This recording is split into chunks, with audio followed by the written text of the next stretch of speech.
much. Let me first of all say what a pleasure it is to be here. I'm grateful for the invitation. I'm only too aware that I'm not a rising public health researcher, but we can't all be rising. Right, jumping ahead. An outline, first of all. There's two parts to my talk. In the first part, I'm going to review some challenges in using cost-effectiveness evidence in order to assist decision-making. The three challenges I'm going to look at, the first one concerns identifying appropriate, and I stress appropriate, cost-effectiveness threshold. The second one concerns refining our methods of valuing the benefits from the healthcare so that we better capture the benefits of the interventions. And the third one is a really important issue, and it's the ever apparent tension between affordability and cost effectiveness. And in that excellent presentation we've just heard, we had a nice example of that arising. Second half of my talk, I'm going to draw on my own experience in the UK of using economic information to try and inform decision making. I won't be apologetic about using the UK. One, it's what I know best about, and so that's a good reason to stick to what you know. But there's another reason. The UK is perhaps at one end of a spectrum in using economic information to inform decision making in the healthcare sphere. And so it's quite interesting perhaps as a contrast from many other countries. So first of all, the issue of determining an appropriate cost-effectiveness threshold. It might be a single threshold, or it might be a threshold range, or you might have multiple threshold points. There are a number of potential sources for the identification of a cost-effectiveness threshold. Sometimes it's argued you could look at the threshold implicit in past decisions. Now, while there are some technical challenges in identifying implicit thresholds, my major objection to using this as a source is the past really a good guide to what you want to do in the future? And I'm not convinced it is. The second main approach that's advocated for identifying appropriate thresholds is to estimate a societal willingness to pay for additional health benefits. So in this context, it could be possibly for additional QALYs or DALYs. I'll tend to refer to QALYs because that's what's overwhelmingly used, at least in the UK. And so the issue is, can we identify a willingness to pay among the general public for additional quality-adjusted life years? Third approach that's sometimes recommended is to choose a threshold value that's some sort of multiple of gross domestic product per capita. And of course, this is associated with WHO, although to my mind, they seem to be backing away from it a little bit more recently. And if you look at the most recent issue of the Bulletin, there's a defense saying, oh, we never really meant you to focus too much on cost-effectiveness thresholds. There are many other factors to be taken into account. I hope that's something we all always knew. That it'll be a theme I might return to. The fourth approach, and this is the one I favor, is that you might want to focus on the cost per unit of benefit of the services that are being displaced. So in trying to identify an appropriate threshold with which to judge whether you want to adopt a new practice, you want to think about the consequences of adopting that practice, and in particular, if you're going to then displace existing activities, what are the benefits that you're losing? You could call this a health opportunity cost approach. I think this has got the greatest claim to our attention. I think when we're looking at this issue of appropriate threshold, we have to think about where the resources are coming from in order to provide, let's call it a new service, perhaps a new drug, or it might be a new diagnostic test. We'll just be looking at diagnostic tests. Where are the resources coming from? Now, if these resources are from existing consumption, and so they're coming from outside of the health sector, then I think it's wholly appropriate to consider the societal willingness to pay for health benefits. And you might possibly use a value related to income per capita as well as an alternative. But if you're in the situation where there's not new resources coming in, but you're looking at ways of spending your existing budget, and this I would argue is the situation that we are most frequently in, if you're in that situation, I think it's imperative that your focus is on what you're giving up elsewhere in the health sector. And I'll try and persuade you to that if you're not already persuaded through this talk. If you're going to pay attention to cost effectiveness as one element of your decision making, I think it's very important that you're confident that you're measuring both the costs and the effectiveness appropriately. And generally speaking, we think that we can measure the costs quite well. There are some exceptions. The area where we tend to have much greater difficulties or face challenges is with respect to measuring the benefits. And partly as a consequence of this, there's been a huge amount of interest in recent years in trying to refine our measures of benefit. And there's two broad approaches that are apparent. One, focusing on QALYs, is to stop regarding all QALYs or quality-adjusted life years as being of equal value. And in other words, move to a situation where you weight the QALYs, and you weight according to some characteristic, perhaps, of the recipient. The most common example of this is weighting according to the severity of the condition.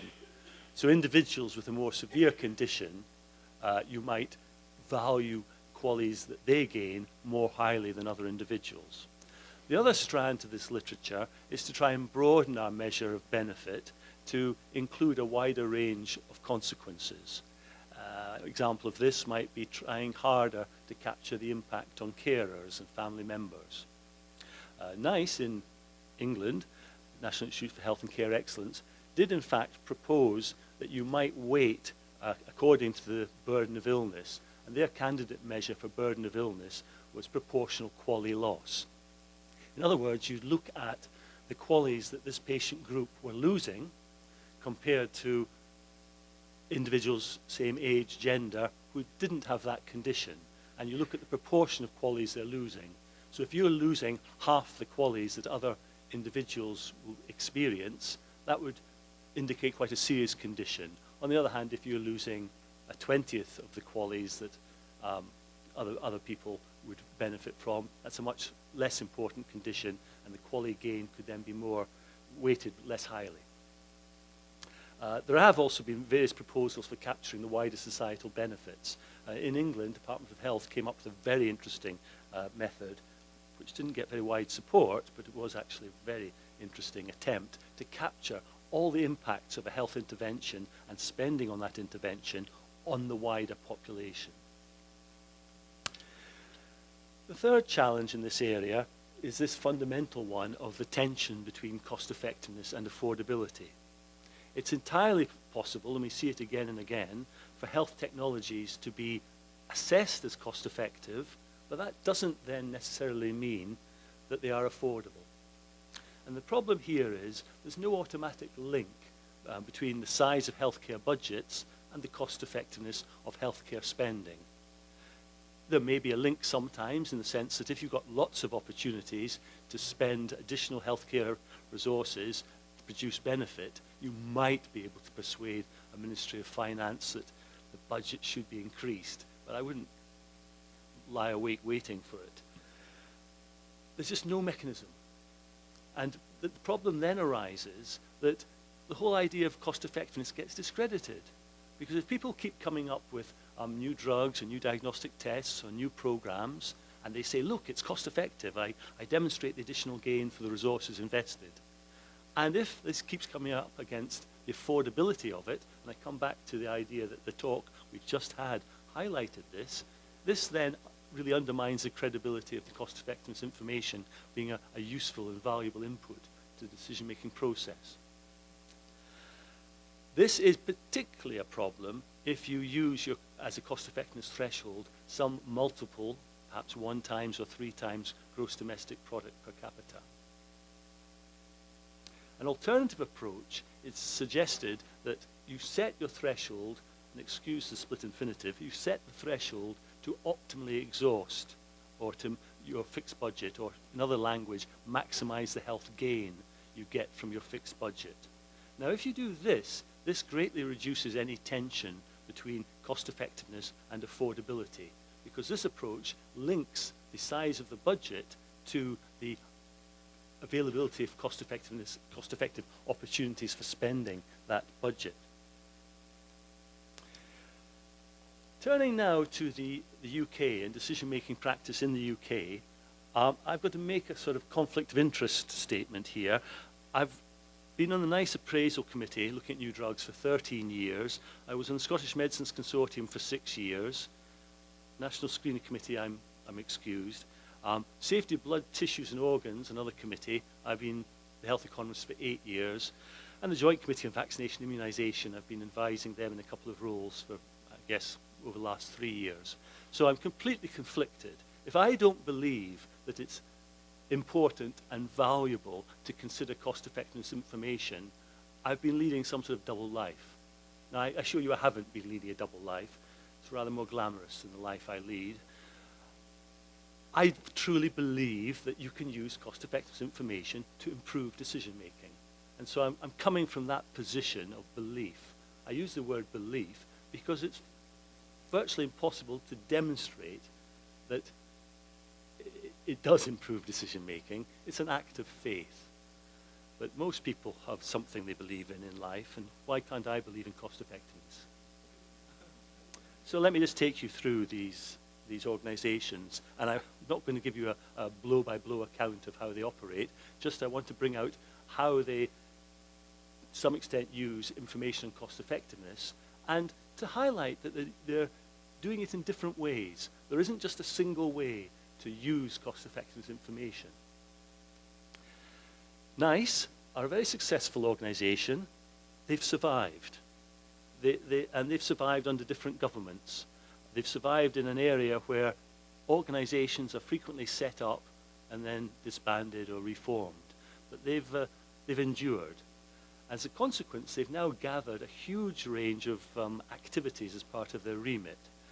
They're probably best known for their clinical guidelines, but really the thing that also gets most publicity is the technology appraisal guidance. These are decisions largely about new drugs and whether or not the NHS should provide these new treatments. But they have a wide range of other activities.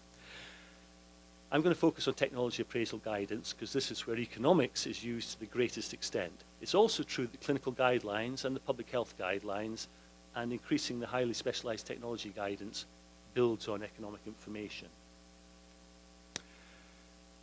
I won't read all this out, but there's various things that NICE are expected to take into account. But in technology appraisal, what this really boils down to is answering the question, if we introduce this new medicine or new health technology, how effective will it be in practice?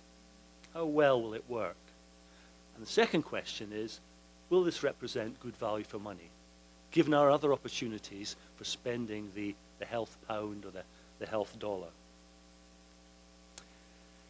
NICE has two categories of guidance. They can recommend a drug or they cannot recommend. If they do recommend it, they have to indicate what they're recommending, for whom, when, etc. NICE can only recommend within the marketing authorization of the European Medicines Agency, but they can restrict the indication. So they can recommend for a smaller group. NICE guidance is very important. Health professionals are expected to take NICE guidance fully into account when they exercise their judgment. In other words, doctors can do what they like. So long as you can find your peer group who won't criticize you too much, do what you like. However, the NHS don't have that clinical freedom.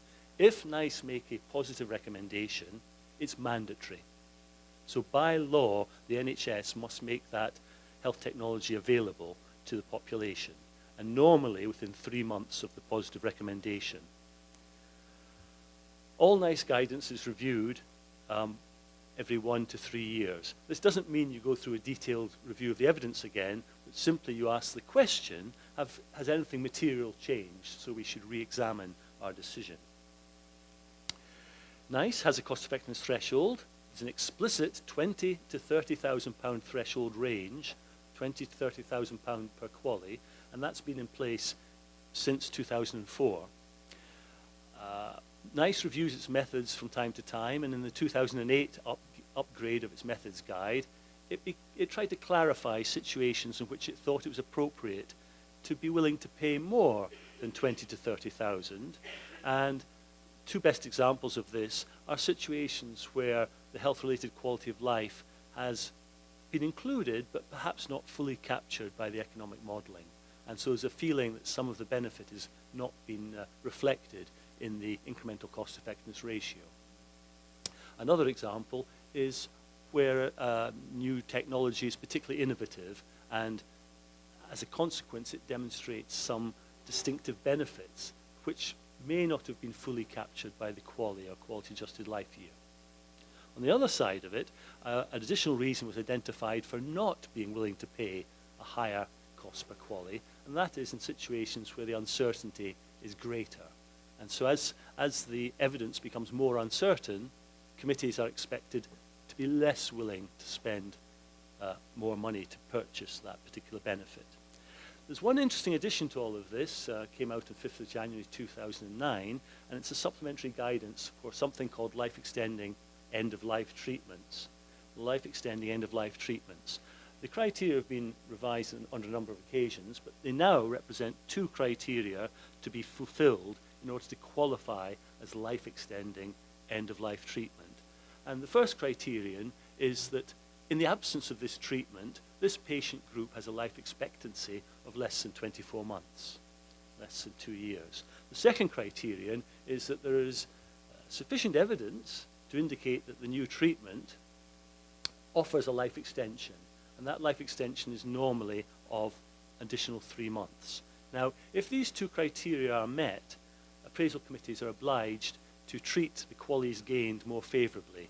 And to date, there have been 50 situations or occasions when the criteria have been met, and the decisions are consistent with the £50,000 threshold. Incidentally, all these treatments that have met the criteria are cancer treatments. And they're not all cancer treatments, they're a subset of cancer treatments. Raises an interesting question, is it appropriate to systematically advantage these patients over all other patients in the NHS? Moving on, the Scottish Medicines Consortium does a similar role to NICE, but not quite as broad, does it for Scotland.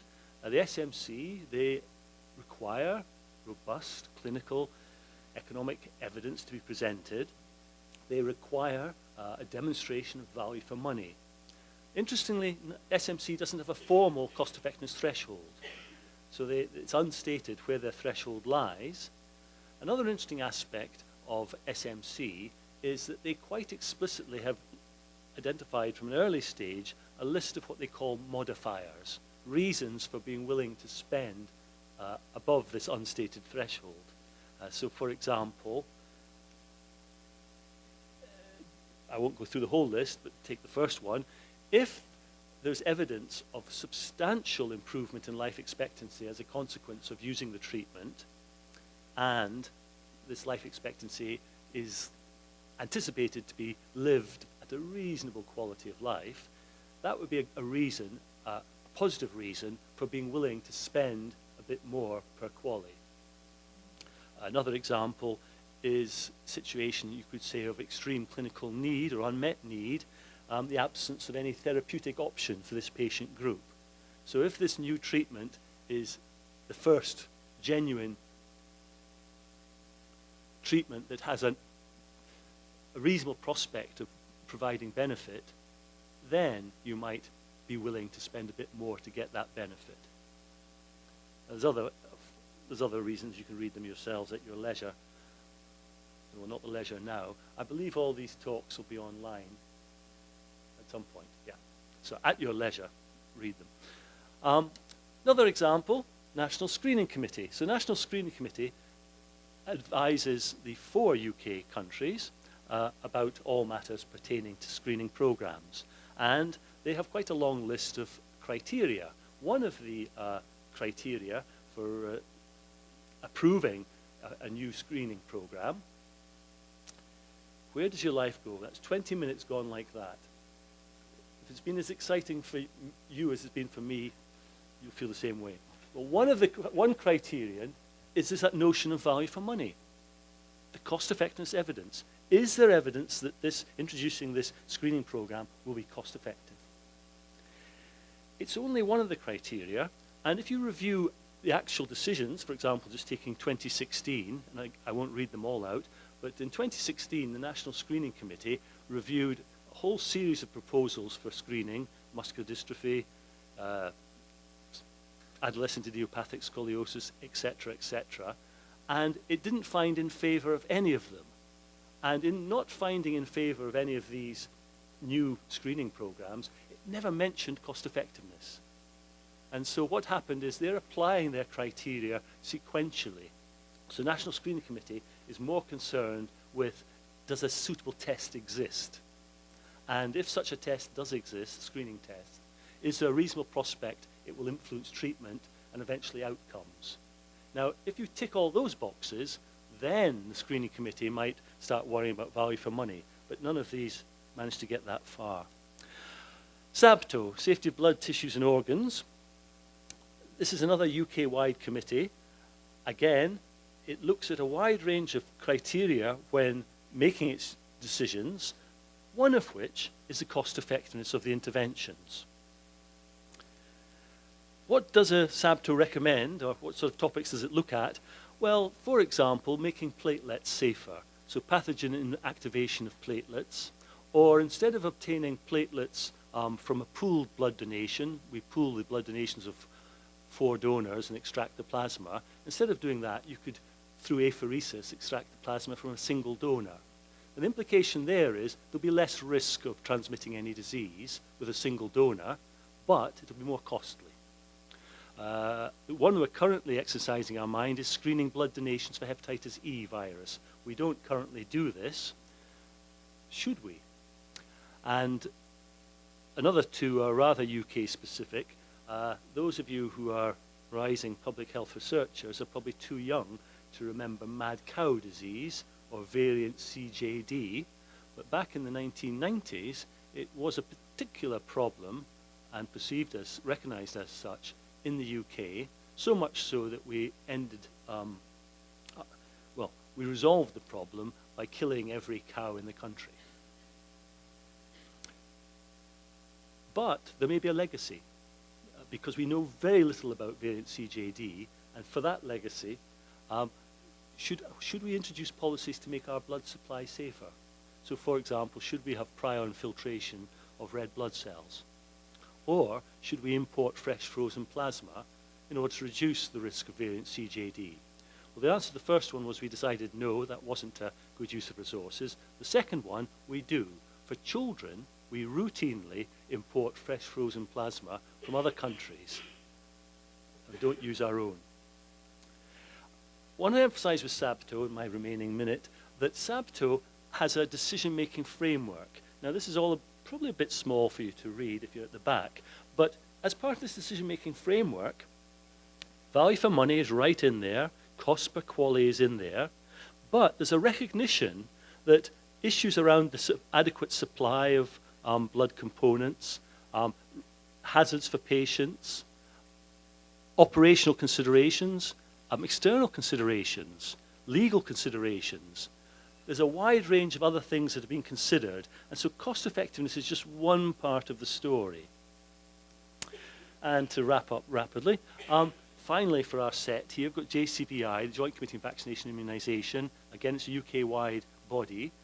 Again, it considers, among other things, the cost effectiveness of immunisation strategies. One very interesting aspect of JCVI is the way it treats uncertainty and the cost effectiveness threshold. To be cost effective, or judged as such by the committee, the most plausible ISA must be no more than £20,000 per quality.